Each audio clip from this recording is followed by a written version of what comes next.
여러분, 안녕하세요. 김과장TV의 원포인트 레슨 시간입니다. 이번 시간에는 반도체 성능을 결정짓는 아주 치명적인 병목 현상, 바로 RC 딜레이와의 전쟁 이야기를 해보려고 합니다. 우리가 흔히 미세 공정이 발달하면 무조건 빨라질 거라 생각하지만 사실 그 이면에는 배선이 느려지는 거대한 장벽이 숨어 있습니다. 과연 로우-K 소재만이 유일한 해답일까요? 이번 물리학적 제1원칙부터 재료와 구조를 아우르는 혁신 전략까지 낱낱이 파헤쳐 보겠습니다.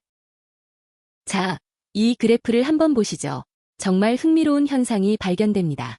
공정이 미세화될수록 트랜지스터의 속도인 게이트 딜레이는 기분 좋게 쭉쭉 줄어듭니다. 그런데 문제는 배선 속도인 인터커넥트 딜레이예요. 약 28나노미터 공정을 기점으로 배선 지연 시간이 게이트 지연을 초월해버리는 인터커넥트 갭이 발생합니다. 디바이스는 작아지는데 그 안을 잇는 고속도로는 오히려 더 막히게 되는 속도의 역설이 벌어지는 것이죠. 그렇다면 왜 이런 일이 벌어지는 걸까요?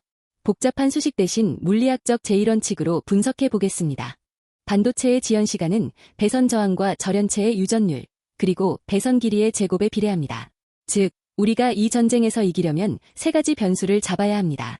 유전율을 낮추는 로우-K 소재, 비저항을 낮추는 구리 배선, 그리고 길이를 줄이는 3D 구조죠. 이 공식이 바로 이번에 우리가 살펴볼 전략 지도입니다. 여기서 첫 번째 변수인 커패시턴스를 주목해야 합니다. 반도체 배선과 배선 사이는 마치 작은 축전기 같습니다. 배선 사이의 절연체가 전하를 붙잡아두면서 신호가 슝슝 지나가는 걸 방해하죠. 특히 미세 공정으로 배선 사이 간격이 좁아질수록 이 방해꾼인 커패시턴스는 급격히 늘어납니다. 고속도로가 좁아지면서 차들이 서로 엉키는 정체 구간이 생기는 것과 비슷합니다. 이 정체 구간을 뚫기 위해 우리는 절연체의 유전율을 낮추기로 했습니다.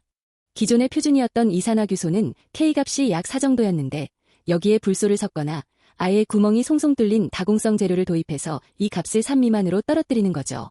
유전율이 낮아지면 전하를 붙잡는 힘이 약해져서 신호 전달 속도가 획기적으로 빨라집니다. 하지만 세상에 공짜는 없습니다. K값을 낮추기 위해 도입한 다공성 구조는 마치 스펀지와 같습니다. 단단한 벽돌 같은 기존 이산화규소에 비해 기계적 강도가 너무 약해요.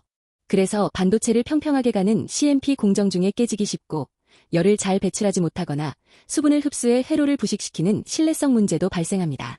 로우-K는 필수적이지만 단독으로는 한계가 명확한 것이죠.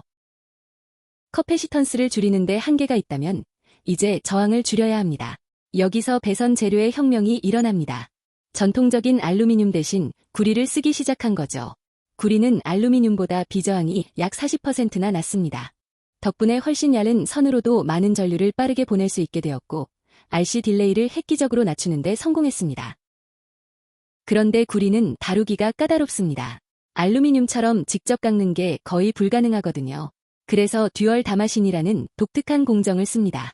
먼저 절연체에 홈을 파고 그 자리에 구리를 채워 넣은 뒤 튀어나온 부분을 맷돌처럼 갈아내는 방식이죠. 이 과정을 통해 우리가 원하는 정교한 구리 배선과 로우-K 절연체의 결합이 완성됩니다. 이제 세 번째 변수인 배선 길이를 공략해 볼까요? 앞서 딜레이는 길이의 제곱에 비례한다고 말씀드렸죠. 선이 2배 길어지면 딜레이는 4배가 됩니다. 이 무시무시한 기하급수적 증가를 막는 방법은 바로 리피터입니다. 긴 배선 중간중간에 버퍼를 심어서 여러 개의 짧은 배선으로 나누는 거죠. 이렇게 하면 딜레이가 길이의 제곱이 아닌 길이에 비례하는 수준으로 획기적으로 개선됩니다. 이제 평면 배선의 한계를 넘어 3차원 적층의 시대로 갑니다. 옆으로 길게 돌아가던 배선을 위로 쌓아 올려서 최단거리 지름길을 뚫는 거죠. 이때 핵심 기술이 바로 칩을 관통하는 통로인 TSV입니다. 글로벌 배선 길이를 물리적으로 최소화하는 이 방법은 재료의 한계를 구조적 아키텍처로 극복하는 가장 강력한 전략입니다. 기술의 끝은 어디일까요? 사실 최고의 로우-K 물질은 아무것도 없는 상태, 즉 공기입니다. 공기의 유전율은 약 1로 이론적 한계치에 가깝거든요. 그래서 배선 사이에 의도적으로 빈 공간인 에어갭을 만드는 기술이 등장했습니다. 공정 난이도가 극도로 높고 안정성 확보가 어렵지만 차세대 고성능 칩을 위한 꿈의 기술이라 불립니다. 자, 이제 결론을 내려보겠습니다. 로우-K는 꼭 필요할까요? 대답은 예, 필수입니다. 하지만 단독으로는 충분하지 않습니다. 구리 배선의 낮은 저항, 로우-K의 낮은 커패시턴스, 그리고 3D 구조의 짧은 배선 길이가 조화롭게 결합될 때 비로소 우리는 RC 딜레이를 정복할 수 있습니다. 이것이 바로 현대 반도체가 추구하는 시너지 전략의 핵심입니다. 이번 강의의 원포인트 레슨 요약입니다. 1번의 물리학 공식을 기억하세요.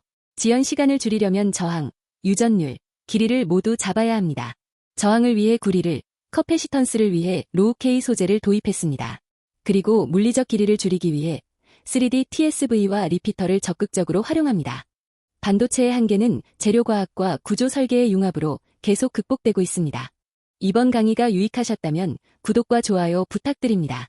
시청해주셔서 감사합니다. 지금까지 김과장TV였습니다.